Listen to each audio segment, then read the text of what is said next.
ുള്ളിൽ നമ്മൾ ഉദ്ദേശിച്ച ആൾക്ക് തന്നെയാണ് പണം അയച്ചിട്ടുള്ളത് എന്ന് ഉറപ്പിക്കാനുള്ള ഒരു അവസരം ഉപഭോക്താവിന് ലഭിക്കുന്നതാണ്. അതിൽ എന്തെങ്കിലും തരത്തിലുള്ള തട്ടിപ്പുകൾ സംശയത്തിൽപ്പെടുകയാണ് എങ്കിൽ ഇടപാട് റദ്ദാക്കാനുള്ള അവസരമാണ് ഇതിലൂടെ ഒരുങ്ങുന്നത്.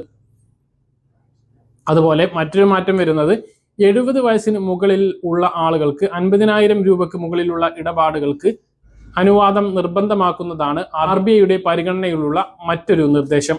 മർച്ചന്റ് പേയ്മെന്റുകൾ, ഓട്ടോ പേ ഇടപാടുകൾ എന്നിവയെ ഇതിൽ നിന്നും ഒഴിവാക്കും. അതുകൊണ്ട് കടകളിലും മറ്റും സ്കാൻ ചെയ്തുകൊണ്ട് നമ്മൾ പെട്ടെന്ന് പണം അടക്കുന്നതിന് ബുദ്ധിമുട്ടുണ്ടാകില്ല. വ്യക്തികൾ തമ്മിലുള്ള ഇടപാടുകൾക്ക് മാത്രമായിരിക്കും ഈ ഒരു നിബന്ധന. ഡിജിറ്റൽ അറസ്റ്റ് പോലുള്ള ഓൺലൈൻ തട്ടിപ്പുകളിൽ ഇരയായി എന്ന് തോന്നുകയാണ് എങ്കിൽ ഒറ്റ ക്ലിക്കിലൂടെ നമ്മുടെ അക്കൗണ്ടിലെ എല്ലാ ഇടപാടുകളും മരവിപ്പിക്കുന്നതിന് സാധിക്കുന്ന തരത്തിലുള്ള ഒറ്റ ബട്ടൺ അമർത്തുന്നതിലൂടെ സ്വന്തം അക്കൗണ്ടിലെ എല്ലാ ഇടപാടുകളും ഈ സംവിധാനം വഴി സാധ്യമാണ്.